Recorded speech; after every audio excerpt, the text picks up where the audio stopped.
Bagi laku spiritual, terkadang kita dianjurkan untuk mandi dengan air sumber atau dengan air sumur masjid. Karena apa?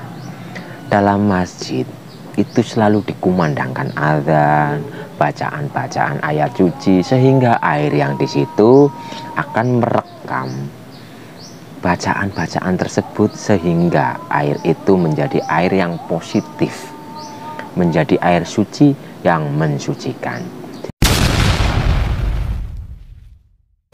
Sifat air adalah merekam, karena air itu bersifat merekam, dan air itu adalah perekam terbaik. Jadi hati-hati dengan ucapan kita terhadap air. Kita bisa memanfaatkan air untuk pengobatan. Caranya adalah kita membacakan sesuai dengan keyakinan kita, sesuai dengan bahasa kita. Kita ambil air, kita bacakan doa-doa, atau kita bacakan ucapan yang bersifat positif. Karena sifat air itu adalah merekam apa yang kita ucapkan, merekam suara-suara di sekitar kita.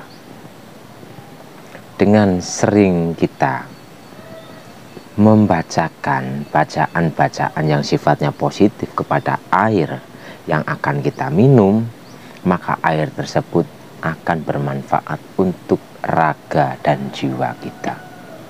Karena perekam terbaik itu adalah air. Dalam dunia pengobatan, rata-rata banyak yang menggunakan metode air. Karena sifat air itu adalah merekam suara, merekam energi. Contoh sederhana seperti ini. Kita mempunyai galon di dalam rumah, dan kita mempunyai TV. Setiap hari kita menonton TV yang mungkin kabarnya simpang siur atau mungkin gosip-gosip dan lainnya. Otomatis air yang ada di dekat TV itu akan merekam suara-suara yang bersumber dari TV tersebut. Jadi air itu sudah mengandung energi seperti mungkin dalam acara TV, mungkin dalam musik. Kita sering menyetel musik dengan keras, otomatis air yang kita minum akan merekam sesuai dengan musik yang sering kita setel atau sering kita dengarkan. Jadi hati-hati dengan air yang ada di dalam rumah kita.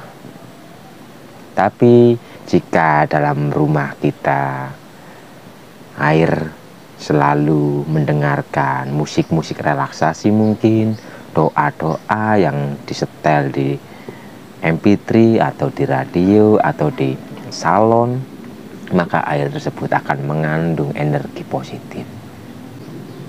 Oleh karena itu, bagi para pejalan sunyi atau bagi laku spiritual, terkadang kita dianjurkan untuk mandi dengan air sumber atau dengan air sumur masjid. Karena apa? Dalam masjid itu selalu dikumandangkan azan, bacaan-bacaan ayat suci, sehingga air yang di situ akan merekam bacaan-bacaan tersebut, sehingga air itu menjadi air yang positif, menjadi air suci yang mensucikan. Jadi hati-hati dengan air yang ada di dalam rumah kita, dan hati-hati dengan acara-acara TV, dengan musik-musik yang kita setel.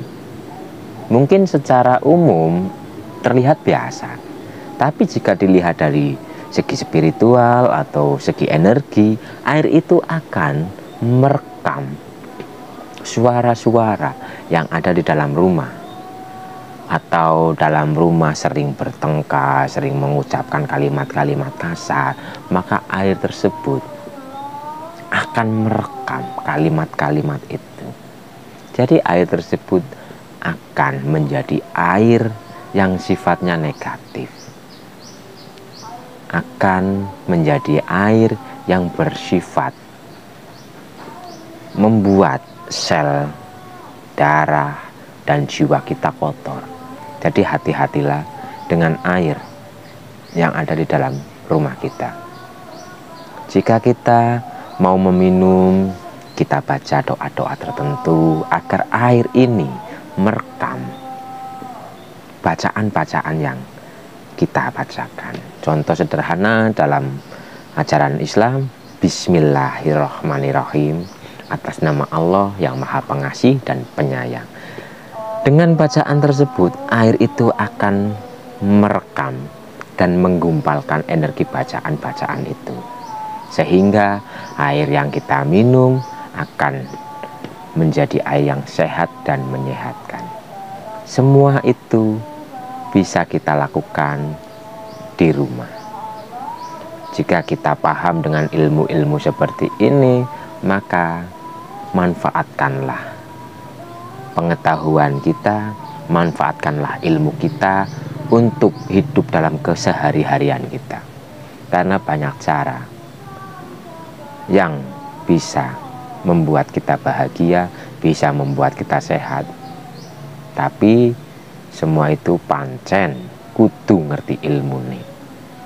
Seperti air, kita harus mengerti ilmunya. Jangan sampai air ini didekatkan kepada kalimat-kalimat atau suara-suara yang bersifat negatif.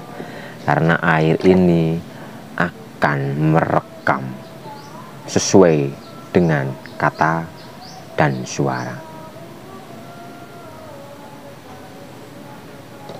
Itulah sedikit tentang manfaat atau hubungan air dengan suara. Karena air itu adalah sifatnya merekam. Jangan sampai kita mengirim energi, mengirim rekaman yang sifatnya negatif kepada air yang ada di sekitar kita, terutama yang ada di dalam rumah, yaitu air galon atau air minum atau air mineral. Semakin kita sering menyetel musik-musik mungkin relaksasi, mungkin doa-doa, maka air itu akan semakin jernih. Air itu akan semakin bermanfaat untuk diri kita dan keluarga kita. Jadi kita pahami ilmu-ilmu seperti ini. Karena semua itu ada ilmunya, kita harus paham dulu ilmunya, baru kita terapkan dalam kehidupan sehari-hari kita.